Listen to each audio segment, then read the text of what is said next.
আসসালামু আলাইকুম এভরিওয়ান। আজকে রান্না করব মুগ ডাল দিয়ে গরুর মাংস। তো প্রথমে আমি মাংসগুলোকে পরিষ্কার করে ধুয়ে নিচ্ছি। তারপরে একটা প্যানে আমি সমস্ত প্রকার বাটা মশলা কষিয়ে নিয়েছি। তবে আগেরকার দিনের দাদি নানিরা এভাবে বাটা মশলায় রান্না করতো। বাটা মশলায় রান্না করলে এর ফ্লেভারটা কিন্তু অনেক সুন্দর আসে। তো মশলাটা আমার সুন্দরভাবে কষানো হয়ে গিয়েছে। এখন আমি দিয়ে দিব মাংসগুলো। তো মাংসগুলো দিয়ে ভালো করে এখন আমি মশলার সাথে কষিয়ে নিব।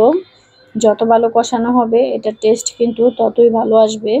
তবে অনেকে গরুর মাংসটা মাখিয়ে রান্না করে, তবে আমার কাছে মনে হয় এভাবে মশলা কষিয়ে রান্না করলে খেতে ভালো লাগে। তো আমি মুগ ডালগুলো আগে থেকে ভেজে তারপর মাংসের মধ্যে দিয়ে দিয়েছিলাম। তো এখন দেখতেই পাচ্ছ আমি এটা অফ ক্যামেরায় দিয়েছি। তো মাংস থেকে অনেকটা জল উঠেছে। তো মাংসটা আমার প্রায় জলটা গাঢ় গাঢ় হয়ে গিয়েছে। আমি এর থেকে আর বেশি জল রাখবো না। তো কেমন হয়েছে ভিডিওটা অবশ্যই জানিয়ে যাবেন। কালারটা কিন্তু সুন্দর এসেছে, খেতেও ভীষণ মজার হয়েছিল। তো এখন আমি ভাতের উপর একটু নিয়ে খাবো। এগুলো রুটি দিয়েও খেতে ভালো লাগে। তো আপনারা যে যেভাবে চান ওইভাবেই খেতে পারেন। তো আমার কাছে বিশেষ করে ভাত দিয়ে খেতেই ভালো লাগে। সবাই ভালো থাকবেন। আল্লাহ হাফেজ।